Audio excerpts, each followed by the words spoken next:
This episode offers psychosocial education designed to inspire and motivate our listeners.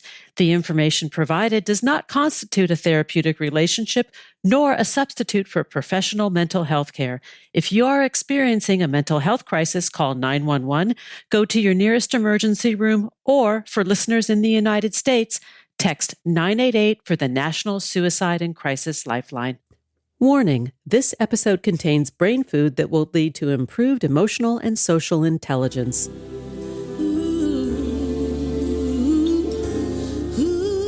Thanks for tuning in to Harvesting Happiness today for a healthy serving of consciously prepared brain food. This is Lisa Cypers Kamen, your host. Since 2010, we've been broadcasting sound ideas for better well-being. Each week, we spotlight diverse thinkers and doers who are contemporary trendsetters and change agents, devoting their lives to creating a better world. I invite you to listen and change how you think about human happiness. Our award-winning content is fresh, optimistic, and purpose-driven media that promotes well-being from the inside out. This conversation originally aired in December of 2023. Good morning, good afternoon, and good evening, wherever you are. Thanks for joining me on today's show, where you will learn how to get grounded, peacemaking for stressed people in a crazy world. And now, more than ever, we really need this. My guest today is Dr. Danny Penman, a meditation teacher, award-winning writer, and journalist. He currently writes features for the UK Daily Mail, having previously worked for the BBC, New Scientist, and the Independent newspaper. Danny co-authored the international bestseller Mindfulness, a practical guide to finding peace in a frantic world. Danny's books have been translated into more than 25 languages and are used in healthcare systems around the world to help people cope with anxiety, stress, depression, and chronic pain. Danny, it's always great to have you back on the show. I'm so happy you're here today. Maybe not so much me, maybe the meditation. The technology. That's what we need. We need the tools to center ourselves during these very scary and tumultuous and unsettled times. Yeah. Absolutely. I mean, there is just this core problem in the world, and it's fear, really. It's fear of the other. It's fear that you're not in control, fear that other people are manipulating you. And it's really, really important for people to learn to center themselves, to feel stronger and in control, more in control of their lives. And you know what they say about fear, right? False expectations appearing real, right? We're often fearful of something we can't even put our finger on. We just know. Yes, absolutely. It's fear. Absolutely. Yes. I mean, we create and conjure demons in our deepest reaches of our mind, and then we make them real. We have a joke around here about the they. The fearing of the other or the they, and then like, who is that? Like, could somebody please define who they are? Yes. I know we kind of all know who they are in a sense, in the broadest sense, but yeah, it's always just beyond reach. And what I found most fascinating when I was researching this book with Mark Williams, Professor Mark Williams, was how we make sense of the world. How we understand the world, and we actually create our own reality. Now, this sounds a little bit crazy, so give me a moment. It may initially sound like something out of the Matrix, but no, I'm with you. I get it. Yeah. This is the latest neuroscience, and once you understand the neuroscience, of how we're all going a little bit crazy, you can there's an antidote, and the antidote is in the book as well. But first, how do we make sense of the world? In the past, we thought we received information passively from the world. We looked through our eyes and we saw with our eyes as if it was a video stream. And our minds just processed that. And we had a very, very accurate picture of reality. Now, that is completely wrong. What neuroscience now shows and believes is we actually have an internal model of the world. So we actually create everything that we experience in our minds, and the data from our senses is just used to error check our simulation, it's called. A really good example is predictive texting. You're typing away and the full word appears. And that's kind of what happens in the brain, Nice little example. If you're talking about politics in the UK and somebody says the Houses of P, as soon as you hear the P, your brain actually fills in the gap. Parliament, Houses of Parliament. Now, that's as soon as you start saying that sentence, as soon as you start saying the word, the letter P, you actually hear the whole word, the whole sentence, and it springs fully formed into your mind, even before the waves from that, the sound waves have passed through that person's lips who's talking to you and reached your ears. You have heard that sound. And this holds true for all of our senses, whether it's touch, sight, sound, smell, everything is conjured up by the brain. The actual data from our senses is just purely there to check the model is more or less accurate. Question about that. I do have a question about that. So the conjuring that goes on, is it ubiquitous or is it unique? In other words, the way we perceive and process when it's sort of embedded in our DNA, is it because of generational stuff? Or is it because, in other words, are we uniquely wired to this, or is it a similar response for everybody? It's both. We are. You could see us as survival machines. We have to know that rustling in the bushes is a saber-toothed tiger, for example. So that tiger might look slightly different to different people. You may perceive the colors slightly differently, but you will perceive that as a creature that is highly dangerous. A threat. It's hardwired, really. Yes. But equally, we learn. Our brain constantly learns. So we will see creatures slightly differently, colors slightly differently, smell things slightly differently. Emphasis on different sensory inputs. So it's everything.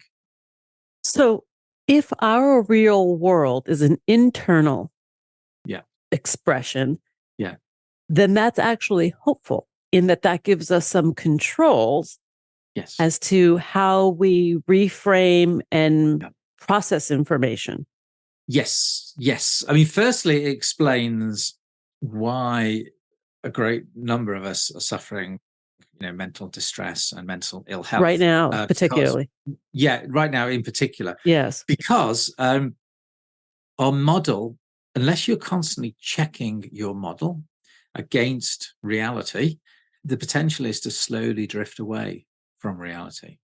So your model becomes increasingly disconnected from reality unless you're constantly checking that it's accurate. Now, in the past, when we were more physically connected to our bodies and connected to the real world, as it were, the real physical world, that was a very simple process. We just did it automatically. But now we're almost cyborgs in many ways.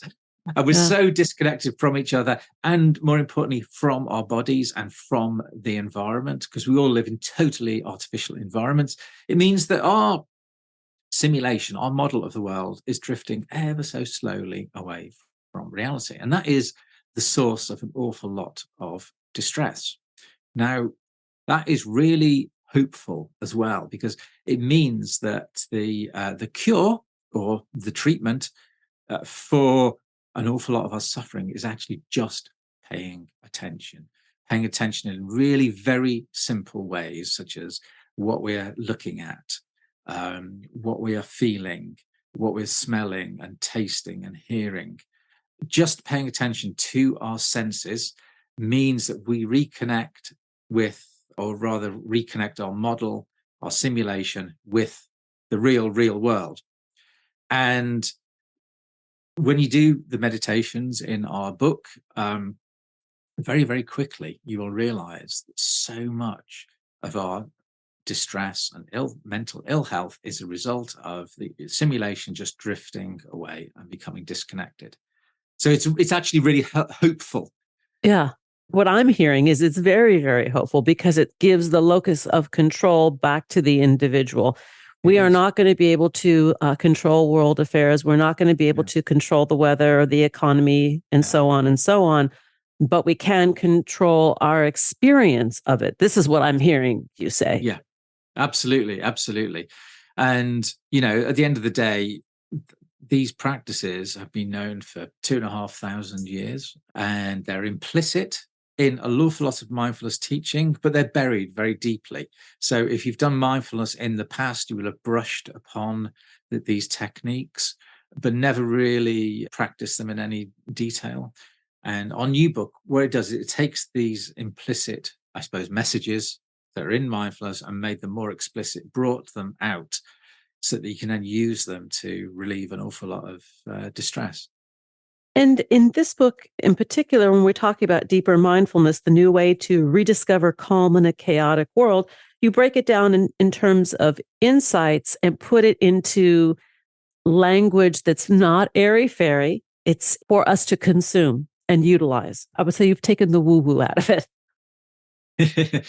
I'm really glad you noticed, because, we had kittens almost writing the book, because we just knew we had to appeal to such a broad range of people, people who were, neuroscientists by training, meditation teachers by training, right the way through to somebody who doesn't have much education, has a passing interest in these things, or perhaps is just suffering some kind of mental ill health episode and they're desperate, So it had to be as straightforward and as clear as day as we could make it. And I say also present it like technology, right? So these practices they've been researched in science. They're known to be effective. They're simple. Yeah. Repetition is our friend with this work, absolutely. Can you talk a little bit about, for example, I was reading through the book and I came upon one of the meditations that I absolutely love. It's later on in the book, and it's about bringing kindness to both oneself and then kindness in the midst of things. And that put a smile to my face about kindness in the midst of things. And this might be a good example to share with listeners. Yeah, I mean, the most important thing you can ever do, if you want to help the world, if you want to help people around you, is be kind to yourself. Because if you are constantly browbeating yourself, if you're constantly criticizing yourself, you're wasting so much effort and so much time that you could be using, to help the world in general. And for some reason, and I understand it, but for some reason, so many people in the West feel that just being kind to themselves, letting themselves off the hook, is either weak in some way. Weak, it's plain and simple. They just see it as weakness. It's self-indulgent and selfish, really. And it's just not true. Because, no, it's the opposite. Yeah. I mean, the way I always liken it, whenever you're on an aircraft and they go through the incredibly boring safety briefing, and the first thing they do is, if you've got children with you, put your own mask on first and then help the children. Classic, right? Yeah. And, the first time I heard that, I thought, that's a bit selfish, isn't it? But then as soon as I thought about it, it's entirely logical, because if you keel over because you're not getting enough oxygen, you're not going to help anybody. Right. And it's the same with this. First of all, you have to be kind to yourself, and then you can be kind to everybody else around you. So you're not being selfish. I mean, of course, if you're spending your entire life being kind to yourself at the expense of everybody else, that's not kind. Well, that is selfish. But that's not what we're talking about here. That's not what we're talking about. No. We're talking about, taking a little bit of time for yourself each day. I had a professor in graduate school that said healing was the application of love to the places that hurt. Yes. And I think that that's actually a brilliant quote, because that's what we're talking about. Yeah. And it's free. Yeah, well, exactly. Or $30 to buy the book, Or, maybe, people, obviously we want as many people as possible to buy our book, but equally, a lot of these meditations are available for free from our website. We want to spread these messages, and go to our website, franticworld.com, the resources section, and you'll find it. Deeper mindfulness. that was the perfect cue to take the break, because that's where I was going to go and you went there first, which is perfect. So we will take that pause. Go to franticworld.com. There are meditations there. On Twitter, you can find Dr. Danny Penman at Dr. Danny Penman, and on Instagram as well at Dr. Danny Penman. Here comes the pause. We'll be right back. Harvesting Happiness is rooted in science. Our work facilitates applied positive psychology practices through media and consulting. We're committed to sound ideas for better well-being, leading to increased life satisfaction and a better world for everyone. We're not into pseudoscience or quick fixes. We're focused on common sense backed by rigorous research. Healthy critical thinking is the foundation for our discussions. We encourage you to challenge preconceptions and explore ideas with a curiously discerning mind. Collaboration with our guests is united by an inclusive vision to boost resilience, critical thinking, communication, and problem solving through civilized discourse and pleasurable relational engagement for everyone. Each day, we have the intellectual freedom to be happy or the liberty to be miserable, regardless of external circumstances.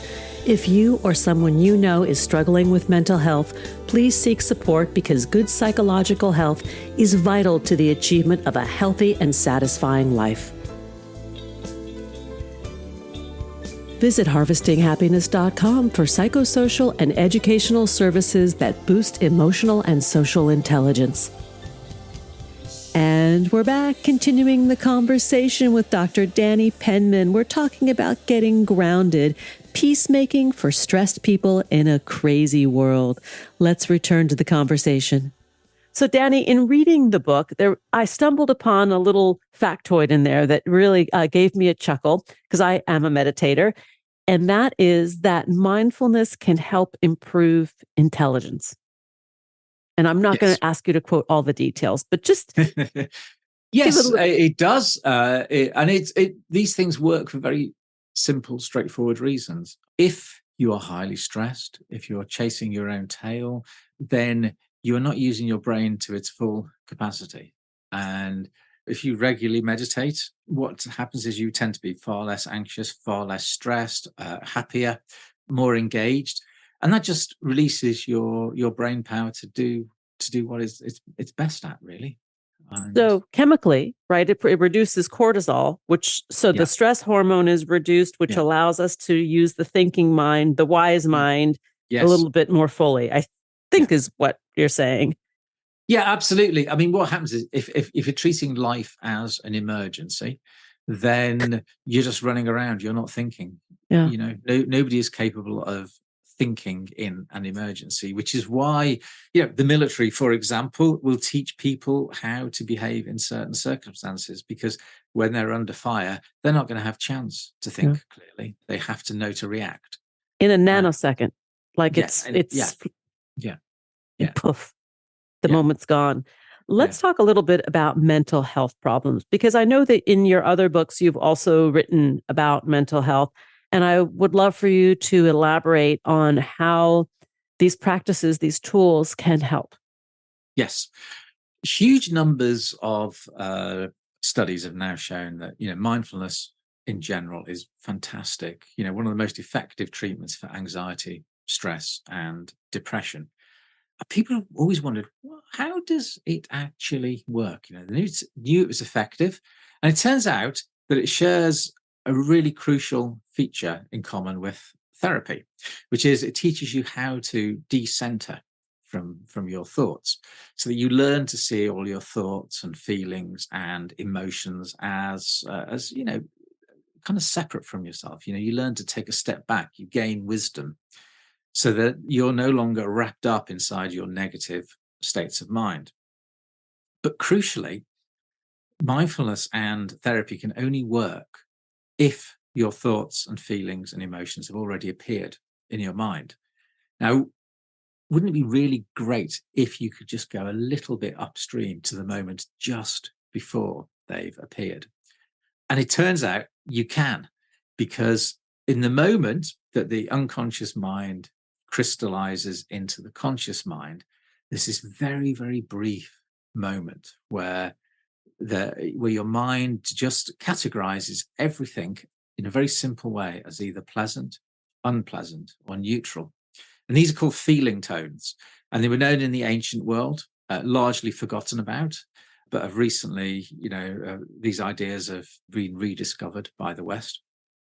And these feeling tones are of profound importance because they actually they color your whole state of mind. Your whole perception is colored by these feeling tones. If a pleasant feeling tone arises, you tend to feel energized and feel like you're in control of your life and you're a lot happier.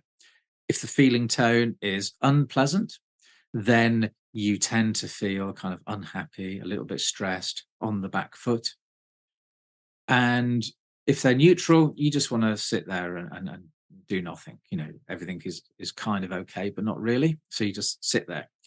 So they actually color your whole perception of the world. And they push and pull you around without you being aware of it. All you are aware of is this cascade of thoughts and feelings and emotions. So if you can actually go to that moment when these feeling tones first appear, you've got an awful lot more control over your life. And that's what the meditations in the book teach you. Well, it's interesting that you say that. In positive psychology research, recalling positive memory and emotion is an intervention, right? It's like wherever you focus your attention is where you find yourself. Yeah. And this is along those lines, although at a very feeling level. Yes, absolutely. I mean, what is wonderful about feeling tones is you can actually feel them. The odd thing is, right, if you've never done any of these meditations before, you're completely unaware of them.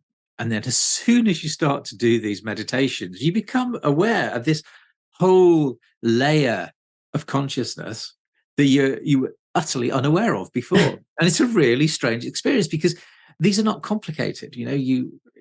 We present an 8-week course. The first 2 weeks will be familiar to anybody who has done a mindfulness course. And then in week 3, we introduce these new techniques for feeling or sensing these feeling tones and how they push and pull you around and control your life.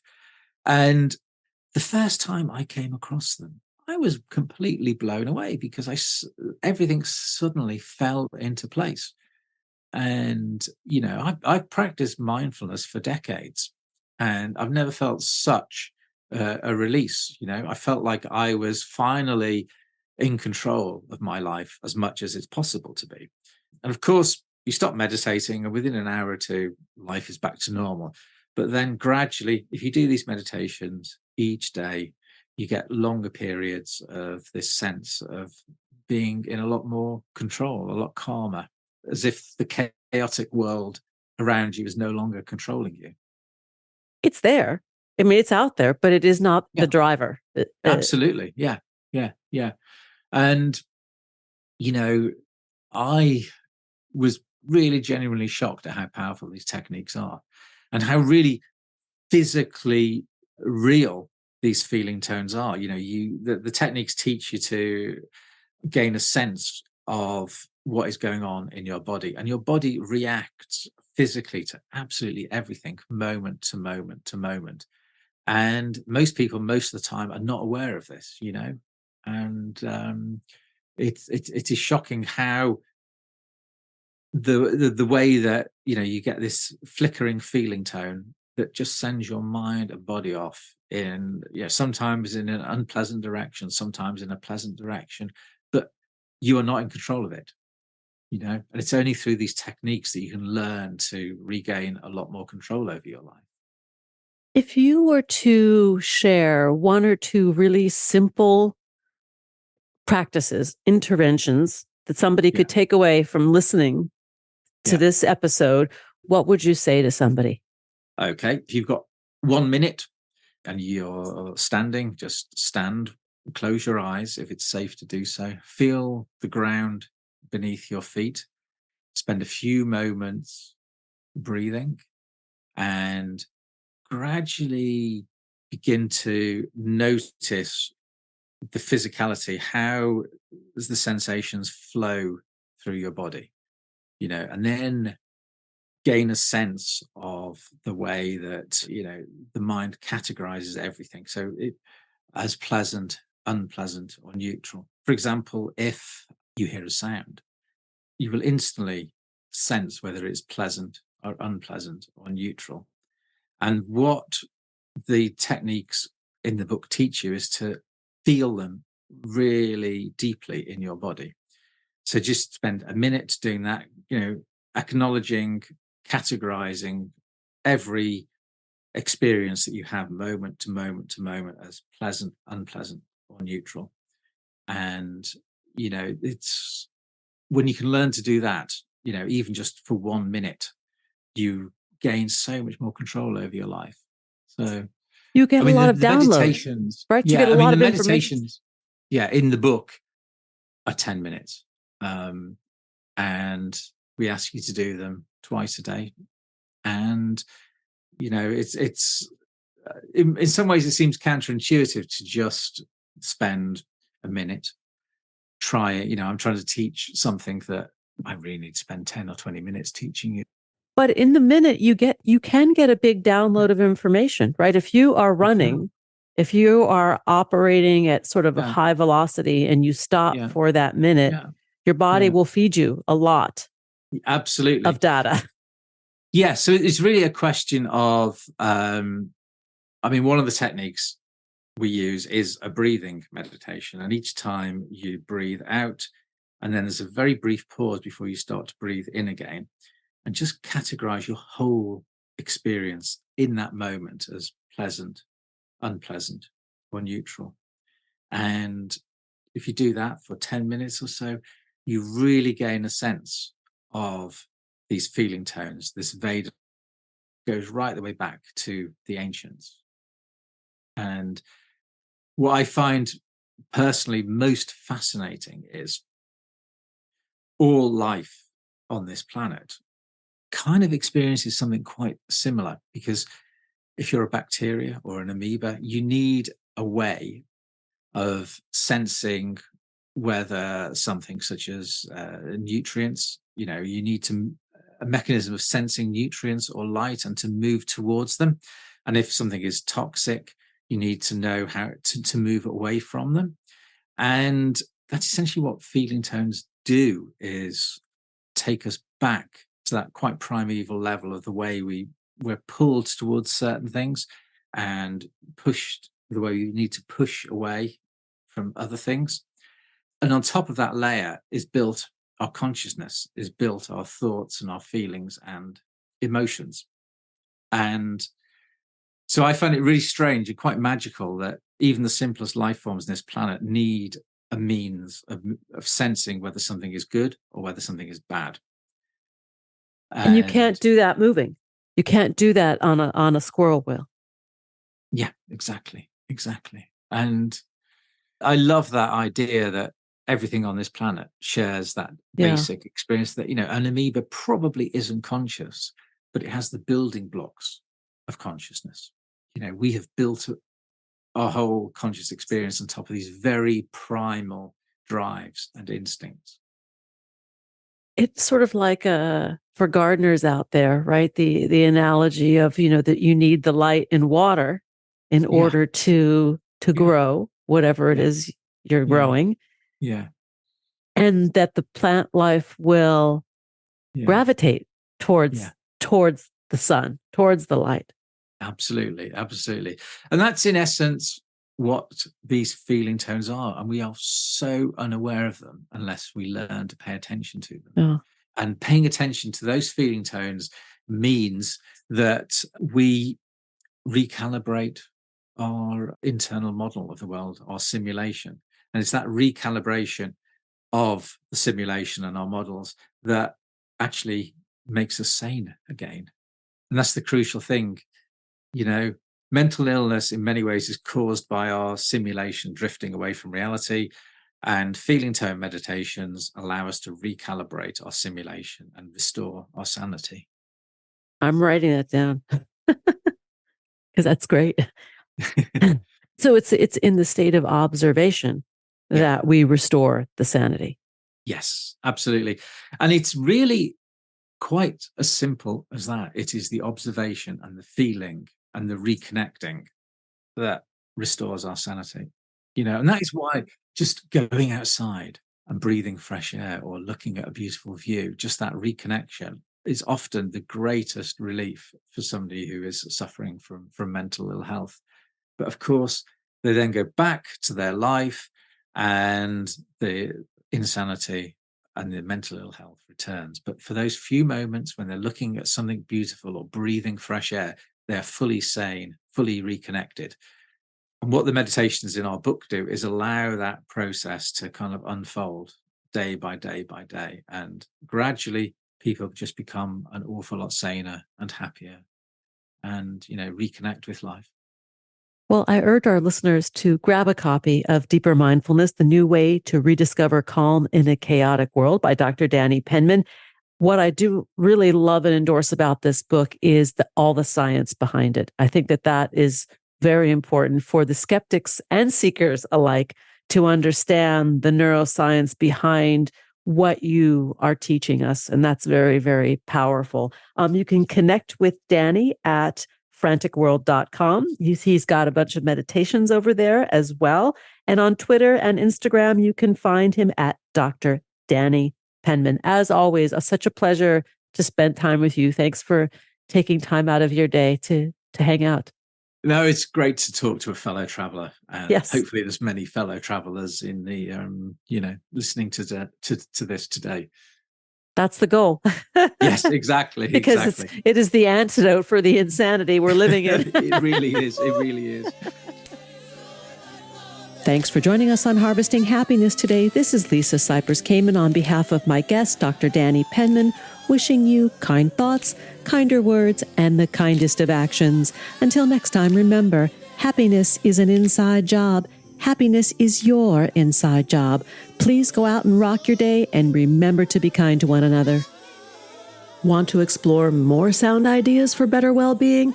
Check out our new bonus edition content at More Mental Fitness by Harvesting Happiness on Substack and Medium. Subscribe, listen, and share hundreds of downloadable episodes wherever you get your podcasts. Connect with and follow us on most social media channels. To learn more about lifestyle management and mental fitness consulting services, please visit harvestinghappiness.com.